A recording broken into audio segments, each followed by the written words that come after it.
Masih di channel Ani Suryani. Jika pada video sebelumnya kita bahas imbalan kerja jangka pendek, kali ini kita bahas tentang imbalan pasca kerja. Imbalan pasca kerja itu apa? Ini adalah imbalan yang diterima karyawan setelah masa kerja selesai. Contohnya adalah pensiun, asuransi, tunjangan kesehatan pasca kerja.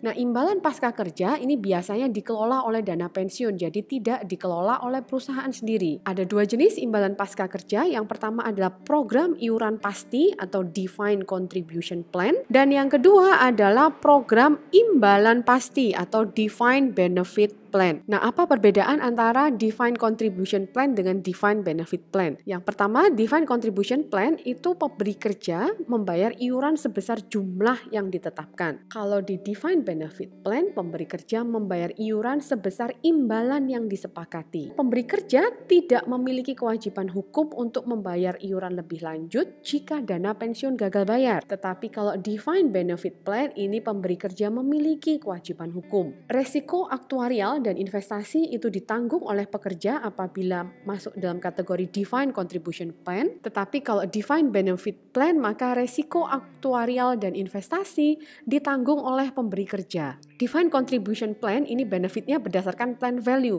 berdasarkan iuran yang dibayar tiap bulan kemudian di future value kan. Akan berbeda dengan Defined Benefit Plan. Defined Benefit Plan itu dari awal sudah ditentukan, oh nanti si A ketika pensiun dia akan menerima 3 miliar, maka 3 miliar itu akan tetap diterima oleh A ketika dia pensiun. Defined Contribution Plan tergantung. Kalau inflasi naik turun, maka jumlah yang diterima bisa jadi kurang atau bisa jadi lebih dari 3 miliar. Di Defined Contribution Plan, besar iuran yang dibayarkan oleh pemberi kerja itu sifatnya tetap, tapi di Defined Benefit Plan ini bisa berbeda-beda. Defined Contribution Plan tidak bisa menetapkan besar imbalan bagi karyawan, berapa jumlah pensiunnya itu nggak bisa ditetapkan di depan. Defined Benefit Plan kebalikannya, imbalannya itu sudah ditentukan di awal. Jadi future value-nya 3M, maka itu perlu dibagikan ke present value annuity, berapa yang harus dibayarkan oleh perusahaan, kemudian dihitung apakah ada pengembalian dari aset investasi atau yang lainnya. Jadi secara singkat, kalau kita bandingkan Defined Contribution Plan dengan Defined Benefit Plan, yang Defined Contribution Plan ini sifatnya pasti iurannya, tetapi berapakah jumlah pensiunnya tidak pasti. Kebalikannya, kalau Defined Benefit Plan, iurannya tidak pasti tetapi jumlah pensiunnya pasti. Terkait dengan resiko pemberi kerja itu hanya pada iuran saja untuk Defined Contribution Plan, sedangkan resiko pekerjanya itu dari plan aset sampai pensiun. Sedangkan Defined Benefit Plan ini semua resikonya itu adalah tanggung jawab pemberi kerja. Defined Contribution Plan ini yang iuran, itu iurannya biasanya dibayarkan secara bulanan. Pencatatannya, iuran yang jatuh tempo itu adalah beban, perlakuannya sama dengan imbalan kerja jangka pendek. Jadi ini adalah current liabilities. Contohnya, PT Elon Musk pada bulan Juni 2020 harus membayar iuran pensiun sebesar $15.000 untuk pegawainya. Maka cukup straightforward jurnalnya, kita debitkan ke beban, kemudian kita kreditkan ke kas sebesar $15.000. Nah, apabila pada bulan Juni itu dia membayarnya harusnya 15.000 tapi baru dibayar 10.000, ya seperti jurnal pembayaran beban, ada yang tunai ada yang kredit gitu ya. Jadi kita debitkan beban sebesar 15.000 karena beban itu harus diakui sebesar yang terjadi dalam periode itu.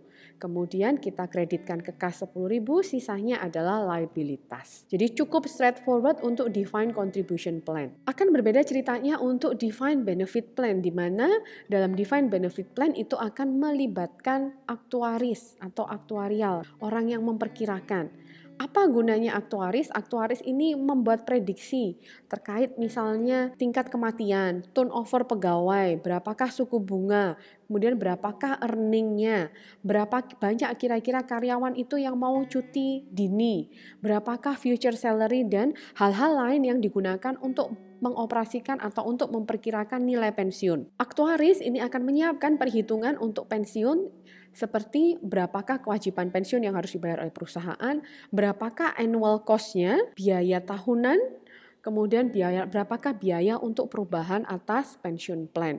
Ini apabila defined benefit plan. Jadi secara akuntansi defined contribution plan itu jauh lebih sederhana. Kalau defined benefit plan itu secara akuntansi agak lebih rumit. Tetapi bagi pekerja, defined benefit plan ini lebih memberikan kepastian. Nah, bagaimana accounting treatment untuk defined benefit plan? Maka yang perlu dipertimbangkan itu adalah berapa banyak sih pension obligation yang harus dilaporkan, apa saja pension expense yang terjadi pada periode itu. Biasanya perhitungan yang terkait dengan pension plan ini dilakukan oleh aktuaris, tetapi ada kalanya perusahaan itu juga menghitung sendiri. Jadi pension obligation itu merupakan kompensasi yang di-defer atau kompensasi yang ditangguhkan. Ada beberapa cara yang bisa digunakan untuk menghitung berapakah kompensasi yang ditangguhkan itu.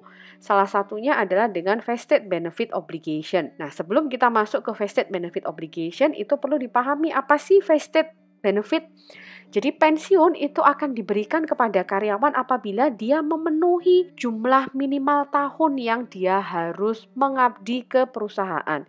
Itu namanya vested year. Vested benefit obligation ini dihitung dari vested benefit pada saat gaji yang sekarang. Cara lain untuk menghitung kewajiban adalah dengan menggunakan yang vested dan non-vested years of service. Jadi menggunakan keduanya. Dengan current salary level, maka ini yang disebut sebagai accumulated benefit obligation. Cara yang ketiga yang digunakan untuk menghitung itu adalah future salaries. Jadi kalau dua yang pertama tadi menggunakan current salaries, yang ini menggunakan future salaries. Nah, penggunaan future salaries ini yang disebut sebagai defined benefit obligation yang akan kita bahas pada video-video berikutnya. Karena perlakuan akuntansi itu menggunakan defined benefit obligation, maka akan muncul yang namanya net defined benefit obligation. Apa itu net defined benefit obligation? Ini adalah defisit atau surplus yang terkait dengan defined pension plan. Defisit atau surplus ini merupakan selisih antara berapakah defined benefit obligation dengan berapakah nilai fair value dari plan aset. Sebagai contoh, apabila defined benefit obligation-nya adalah 1 juta, plan asetnya 900.000, maka kewajibannya lebih besar daripada aset. Maka net defined benefit-nya itu disebut sebagai net defined benefit obligation. Kebalikannya, apabila defined benefit obligation kewajibannya adalah 150.000, sedangkan plan asetnya itu adalah 200.000, maka net defined benefit-nya adalah net defined benefit aset sejumlah 50.000. Jadi perusahaan itu akan melaporkan apakah akan ada pensiun aset atau pensiun liability pada laporan posisi keuangan dengan menggunakan metode neto ini. Nah, untuk perlakuan akuntansi terkait dengan pension plan yang menggunakan defined benefit plan, maka tonton video-video berikutnya.